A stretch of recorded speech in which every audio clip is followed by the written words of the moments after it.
안녕하세요.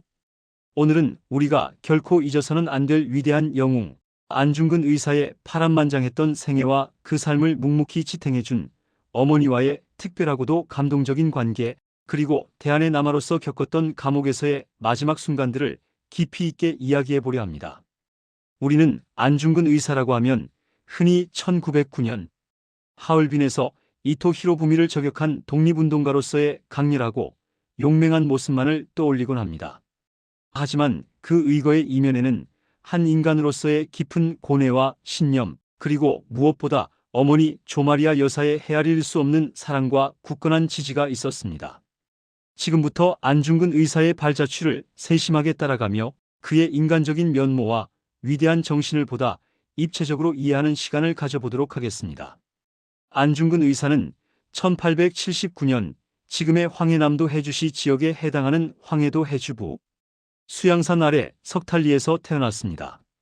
그의 본명은 안응칠이었고 훗날 의병 활동을 하며 중근이라는 이름을 사용하게 됩니다.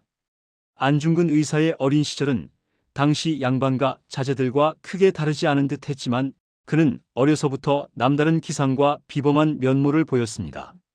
그는 학문보다는 활쏘기, 말타기, 사냥 등 무예에 탁월한 재능을 보였으며 이는 훗날 그의 강인한 정신력과 목표를 향한 실천력의 밑바탕이 되었음을 짐작할 수 있게 합니다. 특히 그는 어릴 적부터 약한 자를 보면 결코 그냥 지나치지 못하는 정의로운 성품을 지녔다고 전해집니다. 마을 사람들의 억울한 사연을 듣고 적극적으로 해결하려 노력했으며 부당한 일을 당한 이들을 위해 기꺼이 자신의 몸을 던지는 등 의협심이 강했습니다. 이러한 모습들은 그가 단순한 무인이 아닌 시대를 읽고 세상을 바로잡으려는 강한 의지를 가진 인물로 성장할 것임을 어린 시절부터 예고하는 듯 했습니다. 그의 삶에 있어 가장 큰 영향을 미치고 그의 정신세계를 형성하는 데 결정적인 역할을 한 인물은 단연 그의 어머니 조마리아 여사였습니다. 조마리아 여사는 안중근 의사의 단순한 어머니를 넘어 그의 정신적 지주이자 독립운동의 가장 든든한 후원자이자 버팀목이었습니다.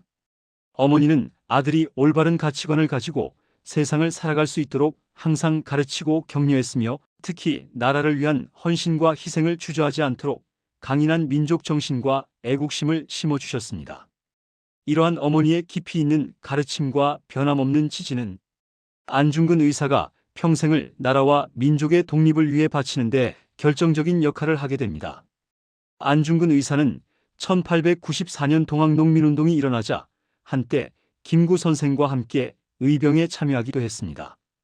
이후 1897년에는 프랑스인 빌렘 신부로부터 세례를 받고 천주교에 입교하여 토마스라는 세례명을 받습니다.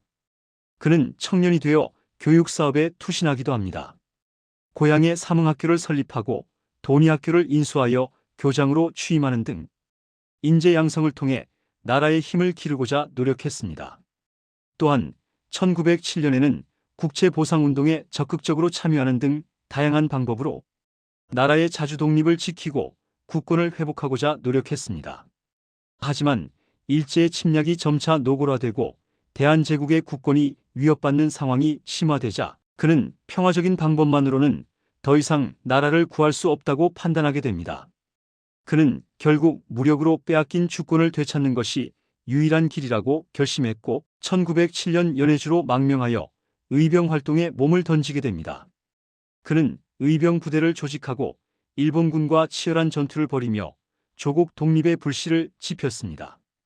그리고 마침내 1909년 10월 26일 안중근 의사는 하얼빈역에서 대담하고도 용감하게 일제의 한반도 침략 원흉이자 초대 한국 통감이었던 이토 히로부미를 저격하는 거사를 단행합니다. 이 거사는 단순히 한 인물을 제거한 사건을 넘어 전 세계의 대한제국의 독립의지를 강력하게 알리는 동시에 일본 제국주의의 야만적인 침략과 만행을 전 세계에 고발하고 규탄하는 상징적인 사건이 되었습니다. 거사 직후 그는 현장에서 체포되어 여순리순 감옥에 수감됩니다.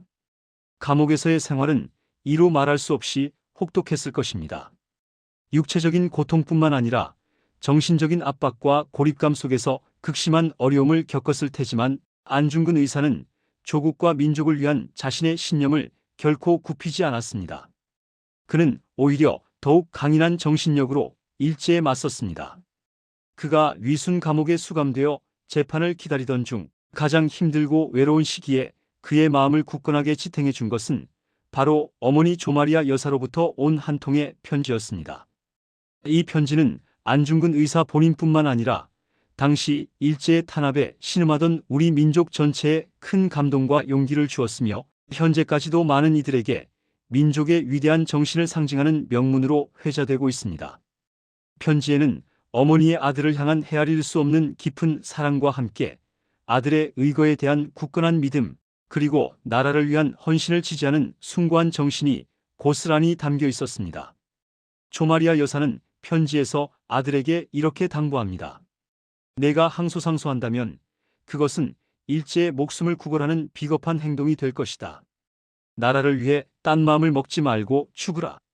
옳은 일을 하고 받는 형벌이니 비겁하게 삶을 구걸하지 말고 대의에 죽는 것이 어미에 대한 진정한 효도다. 이처럼 어머니는 아들이 일제에 굴복하여 목숨을 연명하는 것을 원치 않았습니다. 오히려 나라를 위해 기꺼이 목숨을 바치는 것이 더욱 값진 길임을 강조했습니다.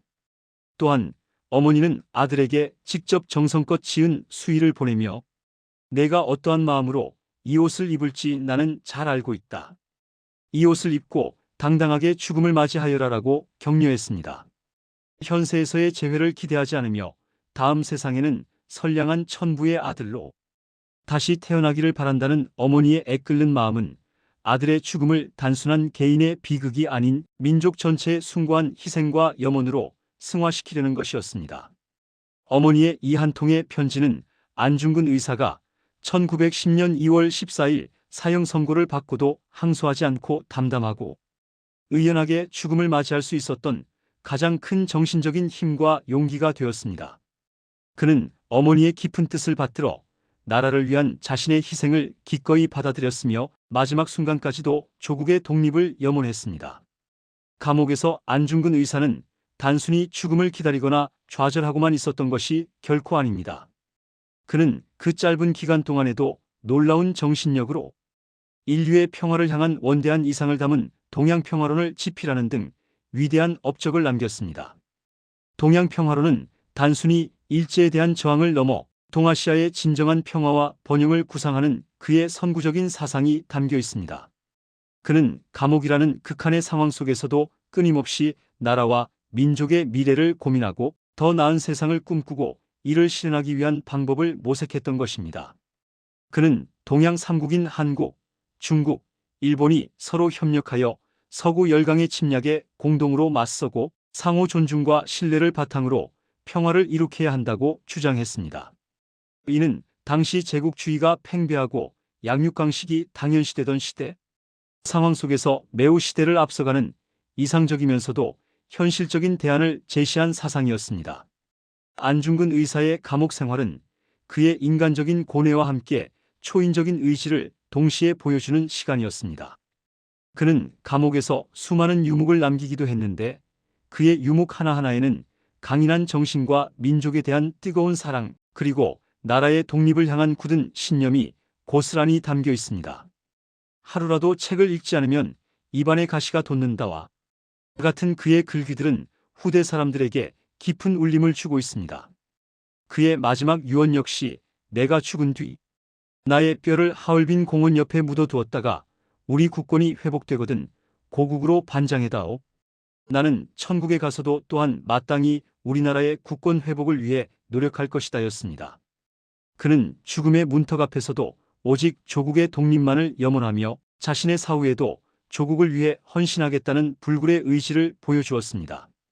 안중근 의사는 1910년 3월 26일 만 30세의 젊은 나이로 위순 감옥에서 교수형으로 순국했습니다. 그의 유해는 아직까지도 고국으로 돌아오지 못하고 있습니다. 일제는 안중근 의사의 무덤이 독립운동의 성지가 될 것을 두려워하여 유해를 은밀히 암매장했기 때문입니다. 하지만 그의 숭고한 희생과 불굴의 정신은 우리 민족의 가슴속에 영원히 살아 숨쉬고 있으며 오늘날까지도 우리에게 큰 귀감이 되고 있습니다.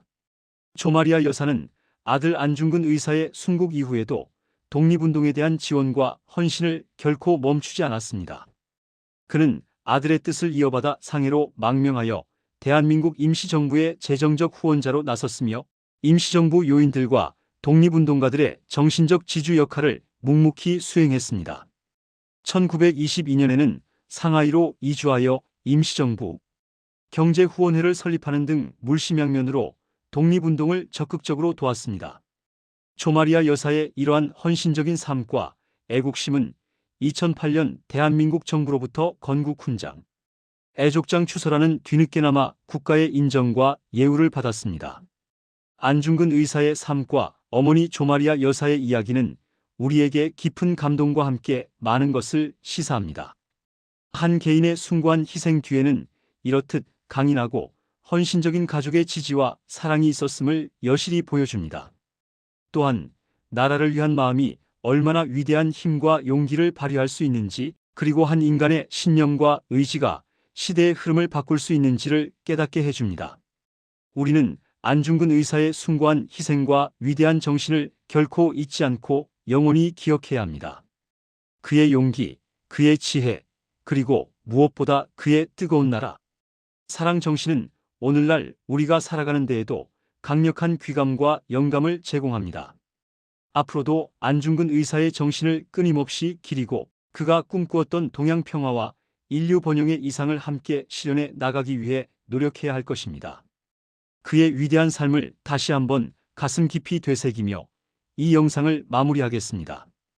여러분, 경청해 주셔서 진심으로 감사합니다. 그의 이름 석자와 어머니의 숭고한 사랑이 영원히 기억되기를 바랍니다. 영상이 도움이 되셨다면 구독과 좋아요 부탁드립니다.